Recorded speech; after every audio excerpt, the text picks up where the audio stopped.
Oh my gosh, I really hope this works.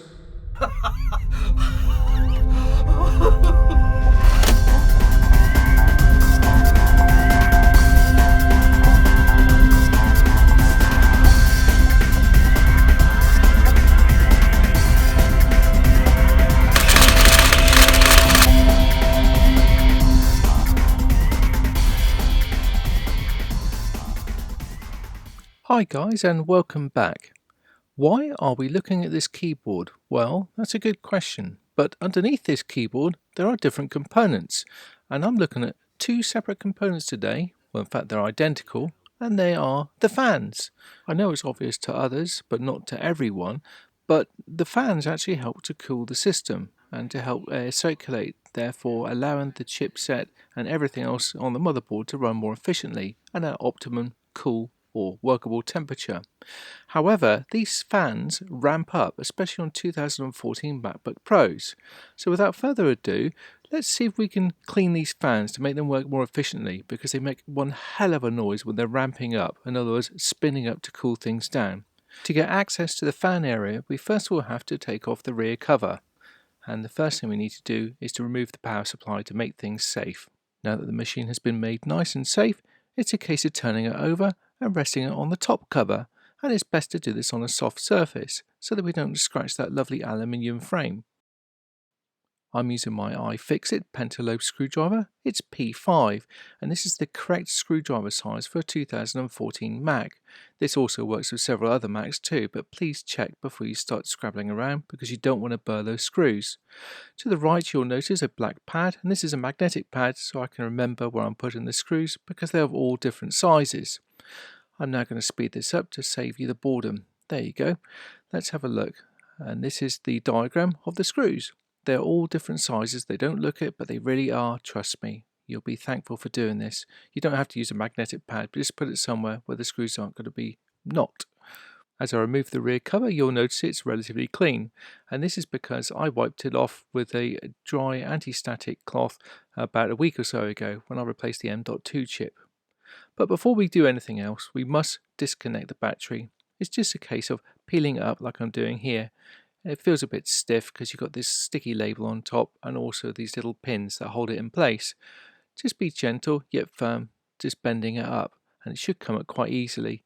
And just bend it up out of the way so these pins don't connect. So we're reducing the chances of any short circuit, therefore protecting our lovely goods. It's at this time I realised I'd run out of memory on my phone and wasn't recording.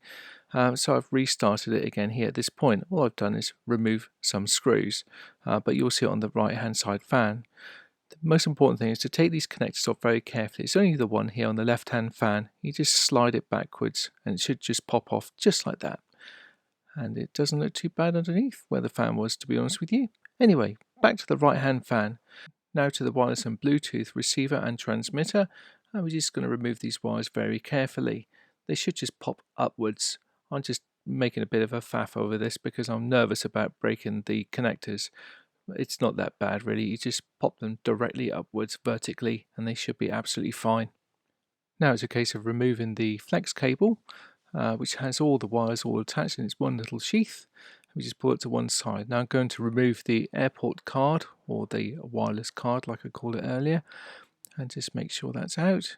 And of course making sure that I'm not putting any foreign objects onto the motherboard at all. This is the point, you've got to be a little bit careful guys, so no spit, or make sure you keep your coffees away and so forth. Now it's a case of unscrewing the fan, and I'm just going to speed this section up to save you this boredom, and then we're going to remove the airport card, or that wireless transmitter receiver. This should lift up just a bit like an SSD and then pull it out from its little slot. Should come out nice and easily. A little bit of a tug, but it's still easy. And now it's just a case of removing the final two flexi cables from around the fan. Take care always, they're quite a simple device these, just lift them up directly.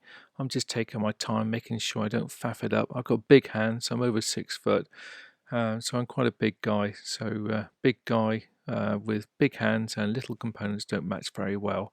So just take your time like I'm doing here and it should pop up nice and easily. This is the final flexi cable to remove, and all you do is slide it towards yourself. You don't pull it upwards because that's not how it's designed, and it should just pop out nice and easily, just like that. For future reference, I've attached all my screws to a little magnetic pad, so no thinking needed when trying to remember where they have to go back. Now to the cleaning of the fans, and this is the left-hand fan. As you can see, it's a little bit dusty, but that's okay. But the good thing is you can unscrew them, so you can get access to the fan inside, and that will allow me to either blow stuff away or to use an anti-static brush with which to use to get rid of all the dust. You can certainly use compressed air, but you might find it will create a bit of moisture and it'll blow stuff further inside. So it's probably best just to brush it away from the center of the fan as I'm doing here. It comes away easy enough, as you can see, and then just knock it out there like that, and that's what was in it.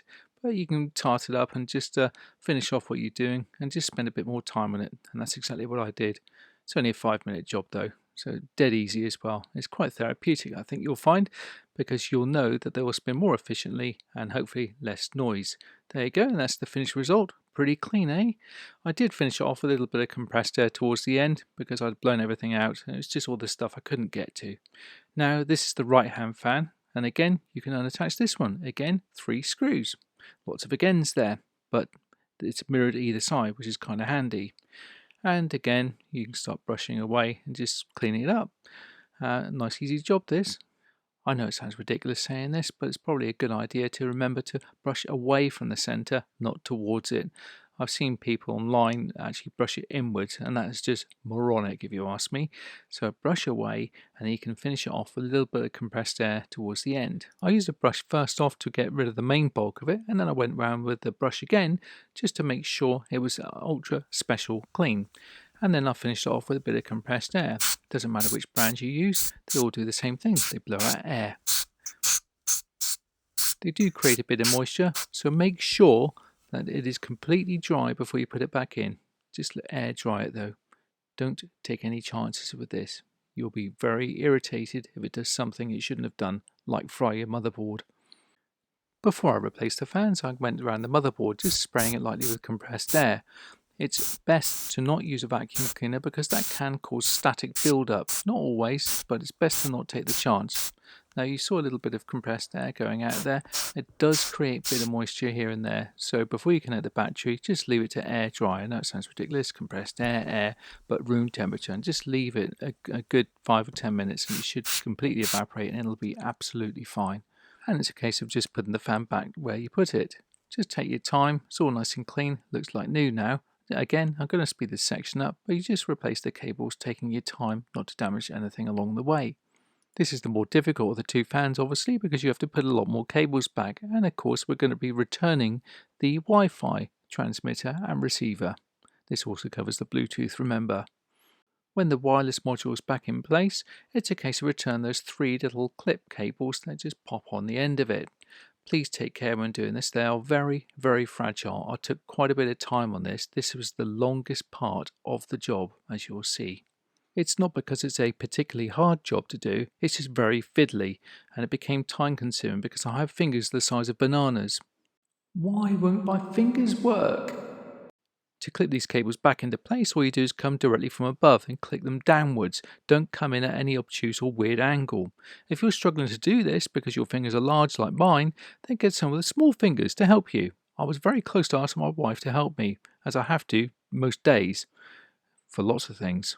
I took a still shot whilst filming because I thought it would be a good idea for you to see how small the area is and yet how simple it looks to put them back in place. I've also used my finger to demonstrate the size of the thing. Anyway, thank goodness it was all done in the end. It took about 20 minutes of sweating. No, it took about 10 minutes, but it felt ages. I was just being ultra careful not to damage anything along the way. Now it's the simple task of just putting the rubber seal back in place and moving on to the other fan, which is the easy one, thank goodness. The left-hand fan is nice and simple, only requires 3 screws and 1 cable to return. The last thing we need to do now, after the fans have now been screwed back into place, is to reconnect the battery.